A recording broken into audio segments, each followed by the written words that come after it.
Welcome back to the Gamers Dominion. I'm happy to be reunited with you all after our break last month.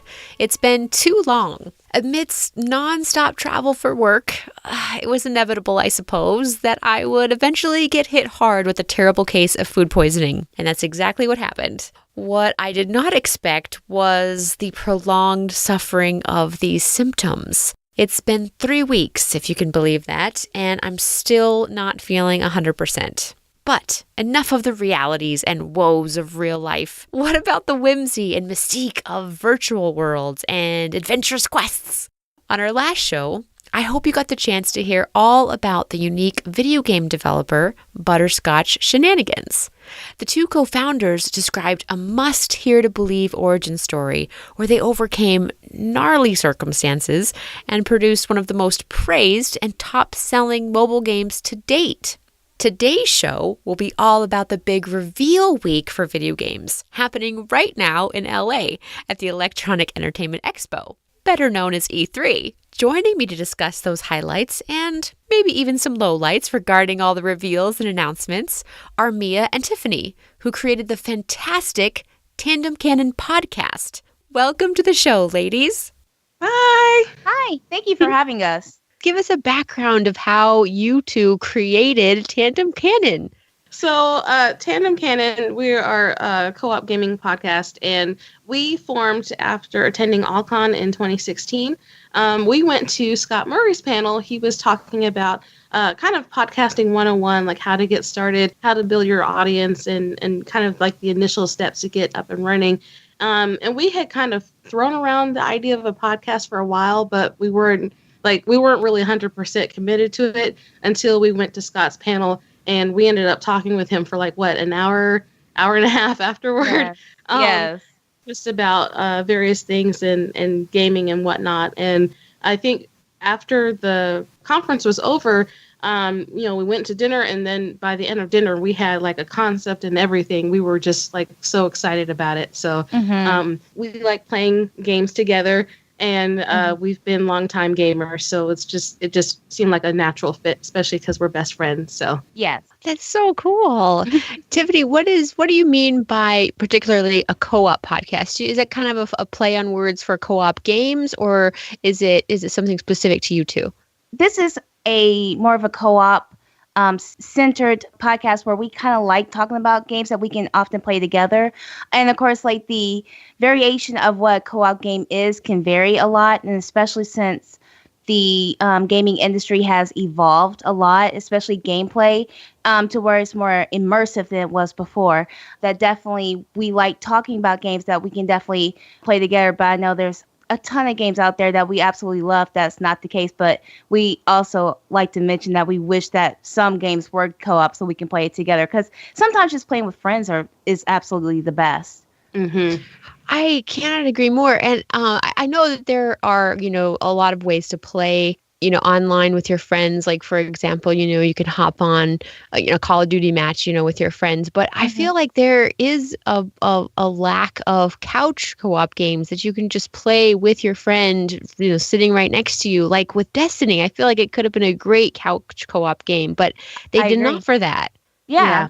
And that's one of the games that they should have. But I'm kind of glad that Destiny kind of gives you different elements of gameplay. Not only can you have your own fire squad of just 3 people of your friends, but you can also, play open world with a whole bunch of other people. So it kind of twists what we originally used to think co-op games were. It's no longer that 2-player versus mode, or, the I'll wait your turn, you play this level, then I play the level after you kind of deal. But it's just funny how co-op is no longer just a 2-player term. Now it's multiplayer. It's a little bit more expansive than it used to be. Mm-hmm.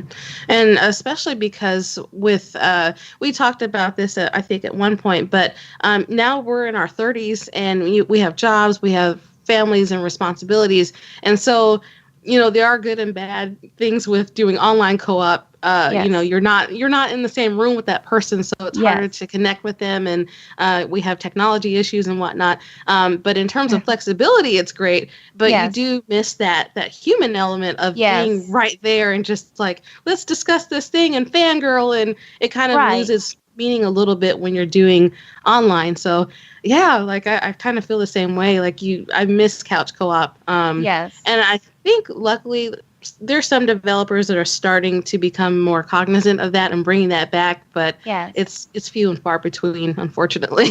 Yes, yes, it is. Yeah. Agreed. As much as they say technology and online games have brought us together, like I love how you both said that it still feels that there's still that element of separation, and that in couch co-op, there's so many games that could have incorporated it where it wasn't, where they didn't go that the developers didn't go that extra mile to give us that extra option, and I just feel like it's really hurt the industry, and it's just hurt gamers' ability to connect, like you said, with friends that are in the same city or in the same family. Mm-hmm. Crazy. Well, Yes. Mia, I read that you are a huge Mass Effect and The Sims fan. Tell us about that. Yes, Tell us yes. some of your favorite games. So, Mass Effect I got into in 2014, and I played the first game a couple of minutes, and I think I put it down for a couple months. Then I got the flu for a week, and finally I had got to the point where I could actually get up and walk around. So I was like, I have nothing else to do, and I'm tired of sleeping, so let me play a video game. And I fell in love with the whole trilogy. And every episode I have to talk about Mass Effect ad nauseum, and yeah, it's pretty sad. Yeah, it's been kind of like a gateway drug for me for other BioWare games, and I'm a huge fan of RPGs and story and characters, and I like to fangirl, so it's like the perfect avenue for me.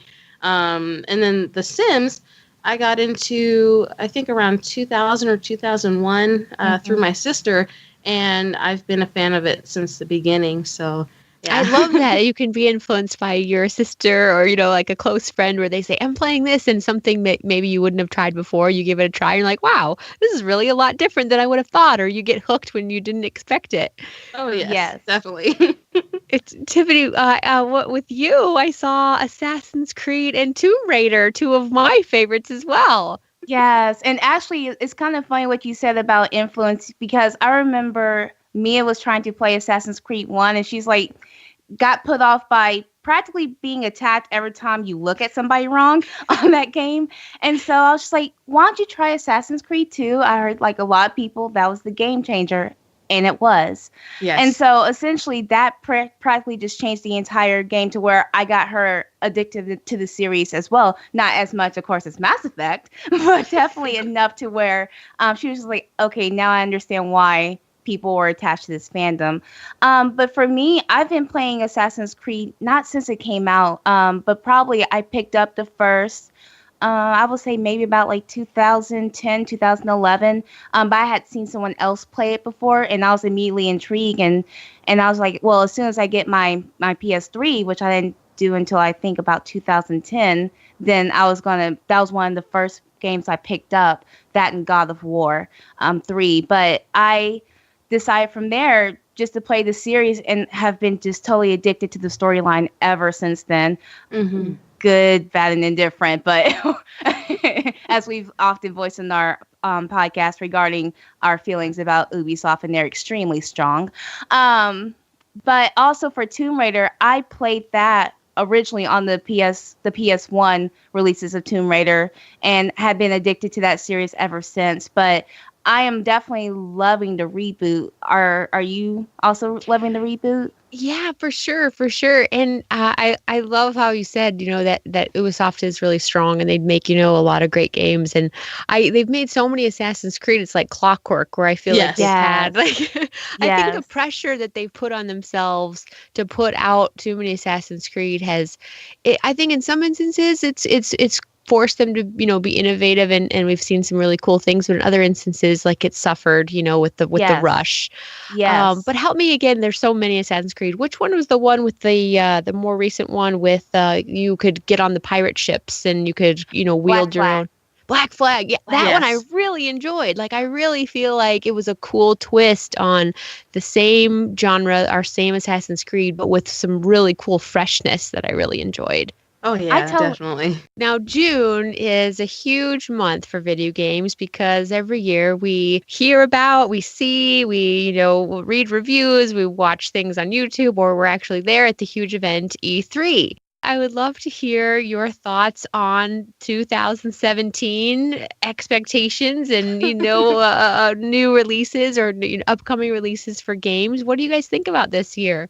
I really do feel like it's going to be a much better year than 2016 was overall.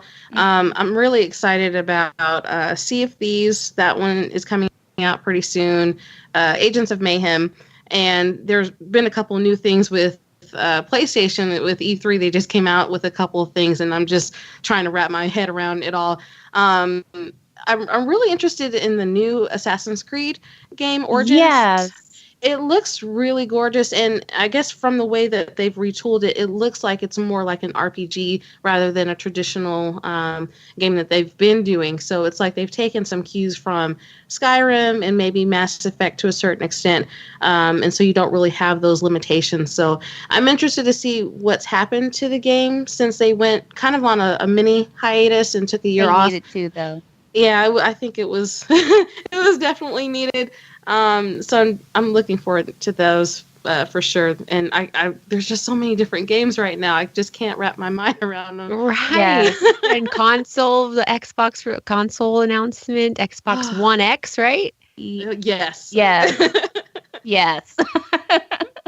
I can't really speak much on it because me and Tiffany both, we are mostly PlayStation fangirls for the most part. We kind of have grown up with the PlayStation series, but from what I've seen with the new Xbox, it looks amazing. Yes, it does. I saw the footage with Assassin's Creed Origins with the new 4K. Console, and it's very nice. I'm very impressed. Like, it's so vivid. I agree.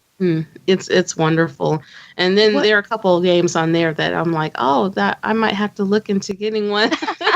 Well, you both mentioned Scott Murray, and we know that he is very much excited about Star Wars Battlefront 2, as we are as well, right? Yes, definitely. Especially with this new trailer, yes. and the DLC is being free this time. What do you guys think about that? I'm just stunned. We had some reservations about the first Battlefront and some of the things that the expectations weren't really met. So I feel like now they've really listened to their audience and, Star Wars Battlefront fans, because we've been with the series since the beginning. I think this is a really good sign that they're listening more to fans and really trying to take those things to heart to make this a good experience. Because, Battlefront's one of the best games out there. So, oh, man, I'm just so excited to play. So. A lot of gamers that I interact with and I ask about, future of video games, upcoming trends, or what they're looking forward to. It's interesting that in 2016, 2015, there was a lot of anticipation and hype for virtual reality and augmented reality. But this year, in 2017, I've actually had quite a few gamers that have voted and told me that they actually feel like VR has died down for them. And they feel like maybe it's more of I know gimmick is a harsh word, but they almost feel like a lot of gamers have said that our brains just aren't ready for it. They can't sit in the VR headset for hours. They can't get comfortable. They still get motion sick. How do you guys feel? I guess with VR, I feel like it's still in sort of like a testing phase. It seems like a lot of the games that have come out for the VR so far have been for previous titles and not so much new. And so the library that we have right now is not really as expansive as it could be. And maybe that's kind of a limitation that's sort of like holding people back. And it seems like with VR, there's sort of like this cycle that happens where you'll see it come out and then you're like, it's just a flash in the pan sort of thing, and it comes back and resurfaces every couple of years. So I don't know. Because it was like a big thing back in the 90s. I remember when virtual reality was starting to come into the 90s, and then that suddenly faded, into the background, and now it's surging again. But it's kind of like what Mia was saying about the repurposing of titles, that I know like a lot of times it seems like it's just a fatigue on the system already when it shouldn't be. It should be given fresh things. Because I think right before we started talking, Mia had mentioned to me that Skyrim is supposed to be released for VR. Yes. And, Skyrim is about 5 years old. I'm like, it's almost old enough to go to kindergarten. It's time for it to go out the door and go to school. And so I'm like, instead of them focusing on repurposing older titles like they've done already for, when we're going into the PS3 to PS4 era or Xbox 360 to Xbox One era, why don't you go ahead and put all your purpose and energies into the new Skyrim game and try to release it for virtual reality consoles? Or maybe they already sense that the end may be coming. Don't know. Oh, interesting, Tiffany. That's so interesting. What about, Mia, what do you think about the story aspect of VR and the fact that there are story divisions that, were focused on VR storytelling, but they actually shut down recently this year because they have not found a way to tell a story in VR. And I really think that's interesting because, some of these story divisions hired all kinds of different film, storytellers and directors and cinematographers to try to capture a way to do that for the future of video games, but have not been able to crack that code. Right. And I think it's complicated too because story is part of the overall experience, and that's how you really feel immersed in it. I can't think of any other medium than VR to really put that to practice, because it would be very easy for you to really get immersed in that experience and just enjoy it for what it is. And so for them to shut down, I think it's a disservice. Right. And it doesn't really bode well, I think, for the future of VR because, again, I feel like gaming is kind of a storybook that's interactive and your actions dictate how things progress and what goals that you actually meet. And so I feel like taking out that story element, and a lot of times that's what we play video games is to lose ourselves from our real life, good, bad, or indifferent. That's why a lot of us play video games is to get lost in it. Yeah. And Mia and Tiffany, what you guys just said too kind of made me think of the most recent two games I've been playing, Horizon Zero Dawn and Stories, The Path of Destiny. So yeah. I'm so jelly. I want to play Horizon so bad. It's really well done story-wise, visually, sound, the score. I mean, it pulls you in right away. And then an older game, not that old, but from 2016, more of a game that not, indie, but still very well done. Stories, The Path of Destinies by Spearhead Games. They really focused on something Mia just said, which was that immersive choice factor where you play this role as a fox, you're Renardo, this fox, and you make these choices of whether to save a friend or betray a friend or, save your sinking ship or, it's all these different choice-based moments that you have to replay because these different choices will, end you up getting killed and all this stuff. But it made me think of how it wouldn't work with VR. It only works in this RPG action-based style where as a gamer, you're given, 3 different choices. You choose, that takes you on a certain path. But with VR, since it was such an open book and you can literally look up, down, around, backwards, sideways, walk anywhere, there is no way to guide the story. It's interesting to see that, like you both said, the trends of how things will come and go. New consoles will be the big thing one year, and then VR will be the big thing, in the next year. Going back to the drawing board, like we see Call of Duty, right? Call of Duty, World War II, they're going backwards, right? They went so far forward, felt like they were losing themselves. They're going into space, but then lost kind of their hardcore fan base. And now look, they're going back to, when did that come out? The very first time, 10 years ago? Yes. Yeah. I remember the big boom of World War II games, and then to a certain extent that started fizzling out. And so then it's like, well, let's move to modern times. And then Modern Warfare came out and it just changed everything for them. So for them to go back to the drawing board, to go back to basics, I think that's an interesting thing. And I kind of get the sense in the way that Assassin's Creed is kind of doing the same thing. Going back to basics. Exactly, with the origin story. So I'm interested to see what happens once it comes out. But yeah. Any other games or any other announcements for E3 2017 that you guys are excited or that kind of surprised you or that you kind of rolled your eyes at? I mean, I know we have Destiny 2, we've got Gears of War 4, Halo's Wars 2. What else is getting you guys fired up? Well, apparently I missed out on watching the Sony presentation, but Mia told me I must check out this God of War trailer, and I'm going to do that as soon as we're done. So that is one of the games I've been waiting on, since this announcement. And definitely when it was announced last year, that was my surprise. And so now it's just the wait. One follow-up game I was not expecting, or really a prequel, was the Life is Strange prequel. I was not expecting that to come out at all, or ever. Yeah. Mm-hmm. So I remember when they had talked about it maybe a couple of weeks ago, but I didn't think that they were this far in development where they're ready to release. I think in, I want to say October, I believe. I'll have to double check on that, but yeah. Uncharted, are you guys big Uncharted fans? Super Mario Odyssey. I'm an Uncharted fan, and I'm like, but I have my Uncharted 4, but I have not gotten to it yet. So I haven't even played Uncharted 4 yet. So I can't even get into is it Lost Odyssey? Is that the new one? Yeah, Lost Legacy. Lost Legacy. Thank you. I have not gotten, since I have not done number 4 yet. I have my fingers in my ears right now. Your to-do list is growing, right?